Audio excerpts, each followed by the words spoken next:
The last 24 hours has been quite busy in the NHL for players being claimed on waivers, placed on waivers, and in some cases, players being sent to the minors or recalled. All kinds of stuff to talk about. We'll discuss all that coming up next.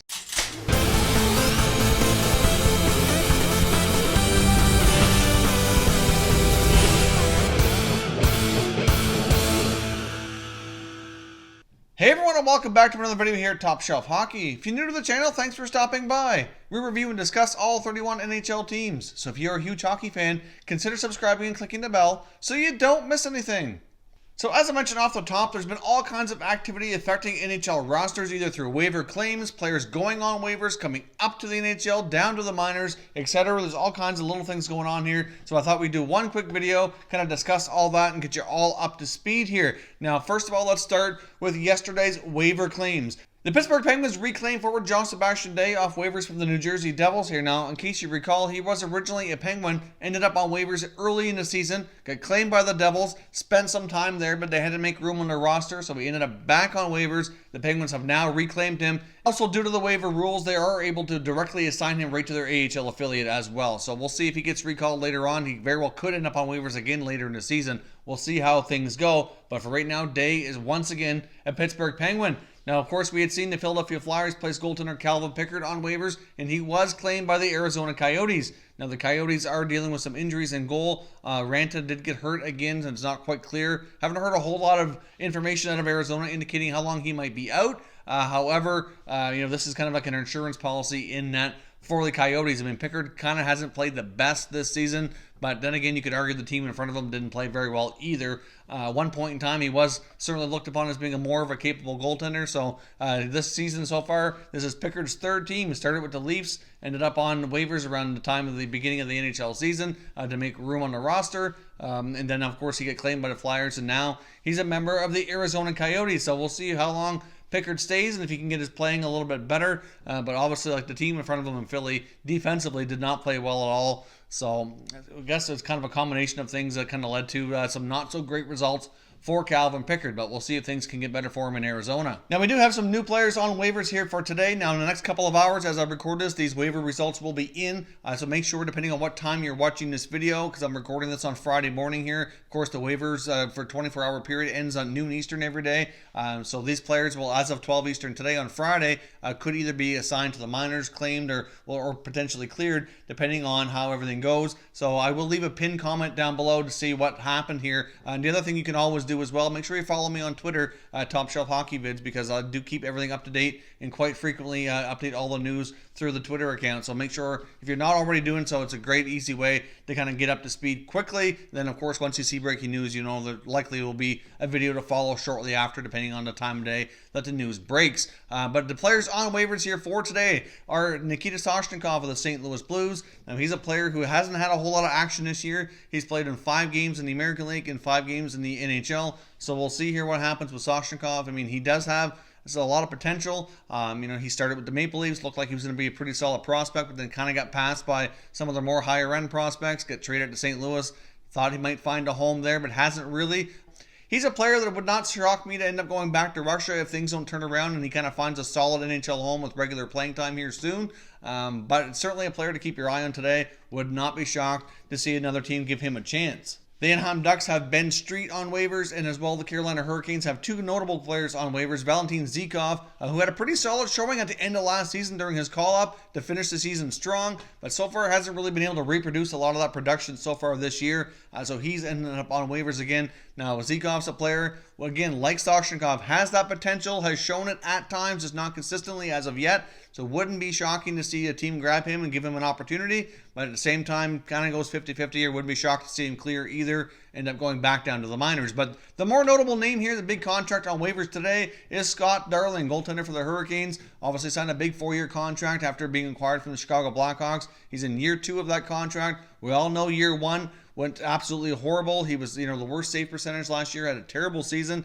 and has not really picked things up a whole lot. He's basically lost his starting job to the much older Curtis McElhinney, who was picked up on waivers from Toronto by the Hurricanes near the beginning of the year. Obviously, between McElhinney and Mrazek, they've been kind of holding down the forward here, and Darling's kind of the odd man out, even though he's getting paid a much more, bigger salary here. Kind of shows where Carolina Hurricanes ownership is at. Obviously, at one point in time, that contract would have dictated he'd play no matter what. But obviously, with ownership being a little bit more stable, not to say that Tom Dunnan's a big spender like some NHL owners, but he's certainly, a little bit more willing to accept that cap hit in the minors if need be than previous ownership would have been in the past. That's for certain. So things are certainly, improving from that aspect in Carolina. But Darling, with that contract, he's making over $4 million a year.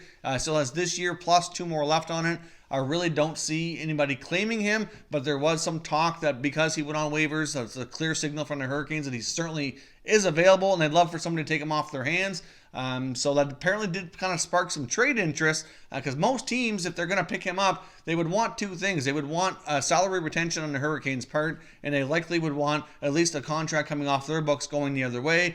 Ideally, one that they're maybe not as fond of either. So we'll see if Darling might end up finding a new home. He very well could end up being assigned to the minors, at least temporarily, or they may hold off on assigning him to the Charlotte Checkers until they kind of have maybe a little bit more time to work out a trade if possible. But we'll see here what happens to Scott Darling. The things have not worked out for him in Carolina, just like we saw with veteran defenseman Carl Alzner the other day with the Montreal Canadiens end up on waivers. He scored a goal in his first game down in the minors. But obviously that's not where he wants to be, and his agent and himself have permission from the Habs to seek their own trade, and I would imagine things could go a similar road here for Darling with the Hurricanes. So again, once we know the results here of that waiver action for today, we'll certainly leave a pinned comment and check it out on Twitter to find out what happened, if any of these players got claimed or not, if there's anything else that kind of comes from this. Now, we also have some news for players either being demoted or promoted between the NHL and AHL. Certainly, a few notable rookies that are heading down to the minor leagues to get some more playing time. Dylan Dubé of the Calgary Flames, who I thought has played relatively well, given the ice time and opportunity he's had, but he certainly is playing a small role, not getting a ton of ice time, and they want him to go down to the American League, play a much bigger role, and really continue to build his confidence. But to me, he's looked pretty good when he's played, so I do think he'll certainly be back, and this is just for a good opportunity for his development to get some more playing time and play a bigger role. We also saw the Montreal Canadiens demote defenseman Victor Mete as well, trying to hopefully get him some bigger minutes and get his confidence back and play the defenseman they know he can. He broke in as a rookie and was playing big minutes right away, looked pretty decent, I thought. Went to play for Canada at the World Juniors last year, was a big leader for them.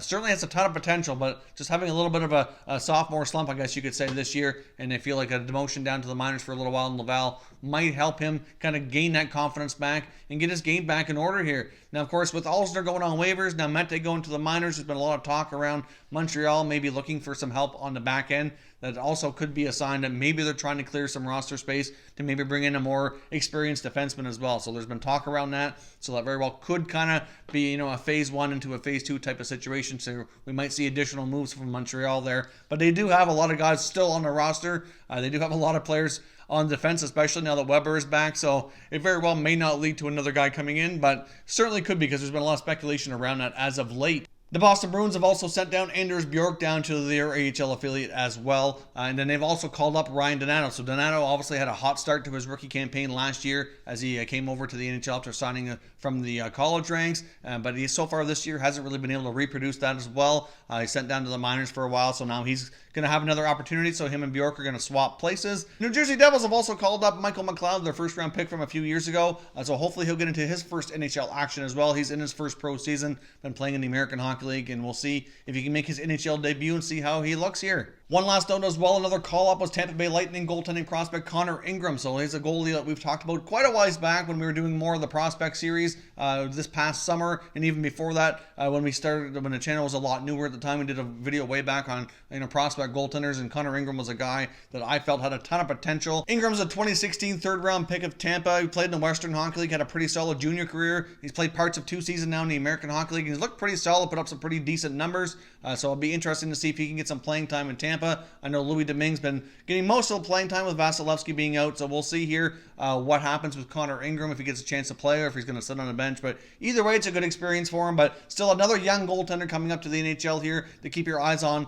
in the short terms. I certainly think he's got a ton of potential and very well could end up being with the Lightning on a full-time basis, I think, over the next year or so. I think he'll at least be able to be the backup to Vasilevsky short term, with potentially being a starter down the road once he has more time to develop his skills. So that is all your news and notes for today. So again, reminder, check the pinned comment as well as follow us on Twitter for all the latest updates, especially on the waiver wire action. There's all kinds of stuff happening here in the last day or two, and you make sure you stay up to speed. If you're new to the channel here, I hope you consider subscribing. We cover all 31 NHL teams, and there's plenty of content here for all hockey fans to enjoy. So if you're new, hit that subscribe button. If you like this video, please give it a thumbs up before you go. I'd appreciate it if you did. As always, thank you very much for watching, everybody. We will catch you next time.